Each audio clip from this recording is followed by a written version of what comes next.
আপনার দুর্গাপূজা থেকে শুরু করে আপনার মণ্ডপ ভাঙা থেকে শুরু করে বিভিন্ন যে ঘটনাগুলো ঘটেছে সকল পূজা মণ্ডপে যেখানেই দুষ্কৃতিকারীরা সংঘাত সৃষ্টির পায়তারা চালাতে পারে, সাম্প্রদায়িক উস্কানি দেওয়ার চেষ্টা করতে পারে। উম্মাসুতুন হাসানা, উম্মাসুতুন রাফিয়া এবং হচ্ছে আমাদের স্বাস্থ্য ও পরিবেশ সম্পাদক আব্দুল আল মিনহাজ, এম আল মিনহাজ ভাই, আর কার্যনির্বাহী সদস্য আমি আনাস ইবনে মুনির। তো আমাদের সকলের পক্ষ থেকে শারদীয় শুভেচ্ছা রইল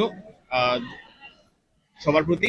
এই মুহূর্তে আমি কথা বলার জন্য সংক্ষেপে অনুরোধ করব আর ঢাকা বিশ্ববিদ্যালয় কেন্দ্রীয় ছাত্র সংসদের নির্বাচিত কার্যনির্বাহী সদস্য সর্বমিত্র চাকমাকে। সবাইকে সালাম, নমস্কার। আজকে আপনার সনাতন ধর্মাবলম্বীদের সর্ববৃহৎ ধর্মীয় উৎসব শারদীয় দুর্গাপূজা আপনার দ্বিতীয় দিন। গতকাল আপনার মহাষষ্ঠীর মাধ্যমে শুরু হয়েছিল, আজকে মহাসপ্তমী। আমরা ঢাকা শরী মন্দিরে আমরা পরিদর্শনে এসেছি, আমাদের ডাকসু নেতৃবৃন্দ এখানে এসেছেন। আমরা এরপরে আপনার বেশ কয়েকটি মণ্ডপে আমরা যাব। আমরা গতকাল স্বরাষ্ট্র উপদেষ্টার সাথে আমরা সাক্ষাৎ করেছিলাম ডাকসুর পক্ষ থেকে। আমাদের ঢাকা বিশ্ববিদ্যালয় এবং ঢাকা বিশ্ববিদ্যালয়ের পাশে আপনার ঢাকেশ্বরী মন্দির থেকে শুরু করে সারা দেশের মধ্যে যতগুলো মণ্ডপ আছে সকল মণ্ডপে যাতে আপনার আইন শৃঙ্খলার পরিস্থিতি থেকে শুরু করে আপনার জাতীয় নিরাপত্তার জোরদার করা হয় সেই দাবি আমরা জানিয়েছিলাম। এবং পাশাপাশি আপনার বিগত সময়ে আপনার যে যত ধরনের আপনার সাম্প্রদায়িক সহিংসতার ঘটনা ঘটেছে, আপনার দুর্গাপূজা থেকে শুরু করে আপনার মণ্ডপ ভাঙা থেকে শুরু করে বিভিন্ন যে ঘটনাগুলো ঘটেছে সকল কিছুর আমরা আপনার সুষ্ঠু তদন্ত এবং সেগুলোর বিচার আমরা দাবি করেছি। আজকে আমরা এখানে এসেছি, এরপরে আমরা বেশ কয়েকটা মণ্ডপে যাব। আমরা সনাতন ধর্মাবলম্বীর সবাইকে, দেশ এবং দেশের বাইরে সকলকে আমাদের ডাকসুর নেতৃবৃন্দের পক্ষ থেকে আমরা শারদীয় শুভেচ্ছা জানাই। ধন্যবাদ। সর্বমিত্র চাকমাকে ধন্যবাদ। শারদীয় দুর্গাপূজা আমাদের মধ্যে সম্প্রীতির বন্ধন নিয়ে আসুক। এই মুহূর্তে আমি কথা বলার জন্য অনুরোধ করছি ডাকসুর সাহিত্য সংস্কৃতি বিষয়ক সম্পাদক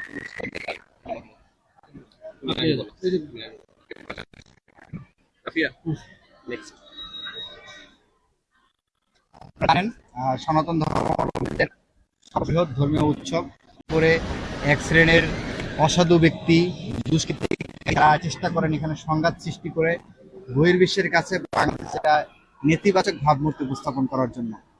সেই জায়গা থেকে আমরা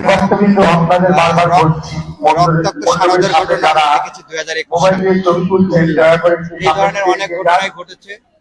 এই বিষয়গুলোকে কেন্দ্র করে আমরা, আপনারা জানেন, স্বরাষ্ট্র উপদেষ্টার সাথে সাক্ষাৎ করেছিলাম এবং সাক্ষাৎ করে আমাদের যে কনসার্ন গুলো সেগুলো তাদেরকে জানিয়েছি এবং সারা দেশে পূজা মণ্ডপগুলিতে যাতে পর্যাপ্ত নিরাপত্তা ব্যবস্থা করা হয় এবং অন্য ধরনের দুষ্কৃতিকারীরা বা অসাধু ব্যক্তিরা যাতে কোনোভাবে আপনাদের সুযোগ নিতে না পারে সেই ব্যাপারে যাতে রাষ্ট্রের পক্ষ থেকে ব্যবস্থা গ্রহণ করা হয় সেই দাবিটা আমরা জানিয়েছিলাম এবং স্বরাষ্ট্র উপদেষ্টাকে আমরা শক্ত ভাষায় বলেছিলাম।